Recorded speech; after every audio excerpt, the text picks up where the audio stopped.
Welcome back to the channel. If you're new here and you don't know my face, my name is Stephanie Jean and this is my channel where I like to talk about stuff on the internet. I have been doing so well with reading this year, and I don't know if I'll be able to keep up the trend, but if I am, that would be phenomenal. Got a lot to go over in today's video. We are wrapping up February. We are showing and sharing the TBR for March because there are 3 different reading challenges I'm doing in March. Now I'm going to be continuing the Avengers reading challenge, or Avengers reading initiative, yeah, which is a year-long reading challenge that has been super fun and 100% the reason why I'm doing so well at reading so many books. But there's also a Taylor Swift themed reading challenge that's taking place in the month of March called "'Tis the Damn Readathon," and so I'm gonna go over those books for that and for the International Women's Day 24-hour readathon. So we're gonna go through all of that. It's gonna be a big video.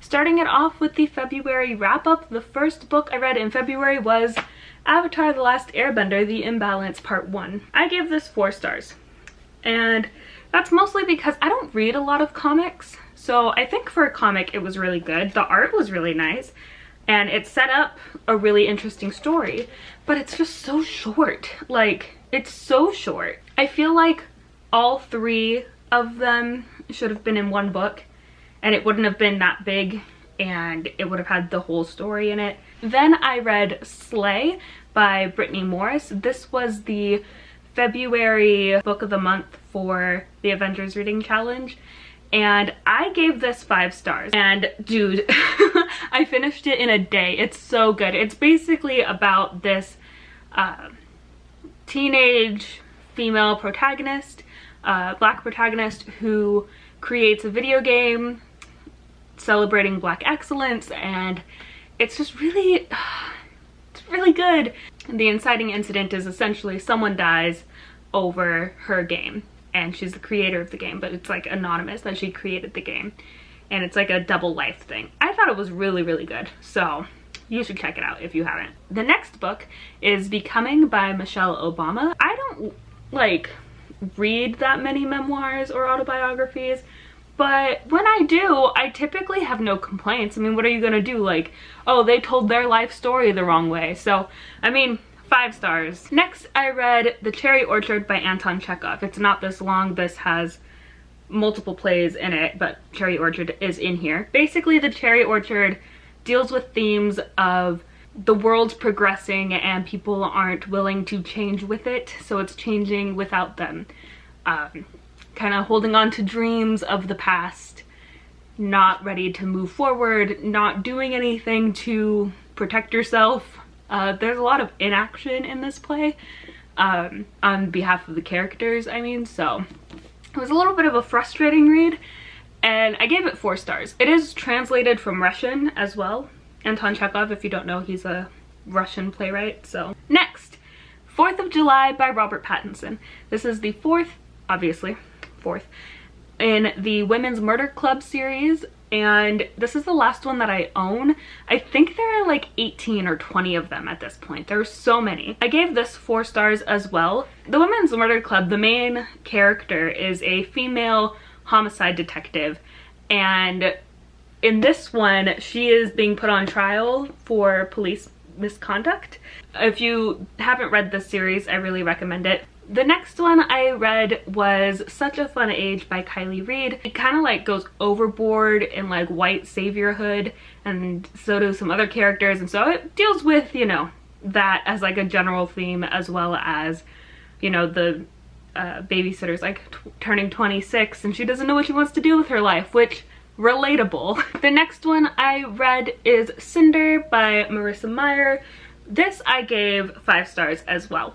I don't know why I took so long to read this. It's been on my shelf for probably like a few years, probably 3 years at least. This has been on my shelf. One of the reasons I hesitated to read it was because it is this kind of like science fiction dystopian setting with her being an android, and I thought that it would be really technical and I wouldn't be able to get into it, but it didn't overpower the story.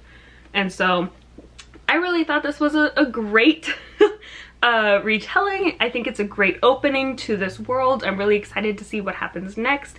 I have a lot of questions. The next one was also an audiobook called The Shadow of the Wind by Carlos Ruiz Zafran. It was originally written in Spanish, and I love this because this is one of those fiction pieces that treats books as magical things without it being actually magical. Like, it's not a magical realism book, although at first I thought it would be. It takes place in Barcelona after a civil war, and the main character is trying to read all of the books by this author, and he can't find any of them. Like, somebody has been actively destroying them. There are many, many plot twists in this book, and I did not expect any of them. Every time a plot twist would happen, it was out of the blue to me. It went really well with the story, and I had no idea it was coming. It would have been 5 stars, except that some parts of it kind of dragged on a little bit too long and I would get distracted. So I gave it 4 stars, which is still really good. Next was Children of Blood and Bone by Tommy Adeyemi. Also 4 stars. This YA book was really, really good. I gave this 4 stars. Really liked it. Next was The Hazelwood by Melissa Albert, and I gave this 5 stars. I honestly picked it up because of the cover. Like, this cover is gorgeous. It's very dark for YA. It's very dark in like a creepy kind of way. Again, it's one of those books that treats books as magical items, except in this one it is magical realism. If it wasn't so creepy, I would call it a comfort read, and I think it I don't know what it is, but I love this book so much. But yes, this got 5 stars from me for just the beautiful plot twists, a nice ending. God, it was just so good. I'm gonna include it in here because I read it this month. I read the whole book this month for my class, my textbook, The Art of Public Speaking. I don't rate textbooks, but I read it and I'm gonna count it. Then I read the play Prometheus Bound by Aeschylus. I only gave it like 2 stars. I liked it. I thought it was interesting, but a lot of it says like in the script that there's chanting or it's being sung, and honestly it just kind of was like hard for me to picture what that was like. So I feel like this would be a lot better if I had multiple people with me and we were reading it out loud together, or if I had seen it on a stage and seen it off of the page and then was reading it. I feel like that would help a lot with the, you know, consumption of this play. But plays are meant to be seen. Plays are not meant to be read. So I gave it 2 stars on like the reading value of it alone. I don't think this format does it justice. And then the last play that I'm gonna mention is The Mental State by Josh Adele. It's the last day of February. I know I'm gonna finish it today, but I haven't finished it yet, so I don't have a rating for it, although I'm about halfway through. So I'd say right now it's at like 3 stars. Like, got my attention. I'm thoroughly intrigued. I want to know what's happening next. So that was the February wrap up. Let's get into the March TBR. And because I'm doing all these different reading challenges, I think it'd be easier if I do the challenges and then any books that I don't mention for each challenge I'll mention at the end. So the first one is going to be the International Women's Day Readathon, created by 155 books. The first one is a poem about overcoming adversity. I have an ebook of the collection of poems Witch by Rebecca Thomas, and I'm sure there's going to be one in there about overcoming adversity. Next is an essay about challenges. I'm going to read the book of essays, Feminists Don't Wear Pink and Other Lies curated by Scarlett Curtis. And the final prompt on here is to start an underrated book by a woman of color, and I'm going to be listening to Undead Girl Gang by Lily Anderson. I specifically wanted to find something that was by a Latina woman. The next readathon that I'm doing takes place, like I said, over the entire month of March, and it is the Tis the Damn Readathon, Taylor Swift style readathon. Basically, the way they have this set up is they have this bingo board, and each album has 3 prompts, and you only have to do one of the prompts in order to collect that album. So for Taylor Swift, the title album, I'm gonna kind of cheat and just do the post a picture of your book on social media prompt, so don't at me, it's okay. Next, for Fearless, I'm doing the prompt read a YA book, and I'm going to be reading Scarlet so I can find out what happens after Cinder. For Speak Now, I'm doing the prompt of listen to an audiobook, which will double up with the Undead Girl Gang from the previous reading challenge. For Red, I'm going to read a book with red on the cover. I'm using Fable for that. For 1989, the prompt is read a book with a number in the title. One of Us is Lying by Karen M. McManus. For Reputation, the prompt for look what you made me do, read a book that has been recommended to you.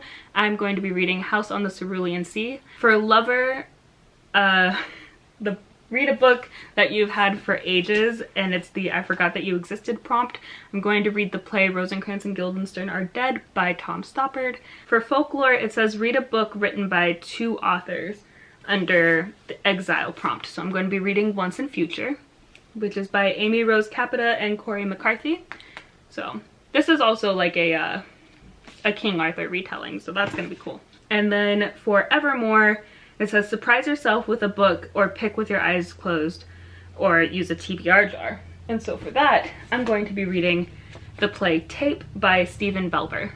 Sanctuary by Carolyn Licks is the March book of the month for the Avengers Reading Challenge, so I'm also going to be reading that, as well as An Introduction to Law for Paralegals for my legal theory and ethics class that I'm taking over the course of March. So yeah, that's my TBR and my wrap up. I have all of the books linked down below in the description box. I feel like my reading list is a bit ambitious, but if I keep up the trend of how many books I've been reading and going forward, if I keep that up, it should be fine. I don't think I'll be able to read any more than what's on my list, but that's okay. But that's it for this video. I'm gonna wrap it up here. As always, you can connect with me online at p_Stephanie Jean, and I will see you in another video next Wednesday. Bye!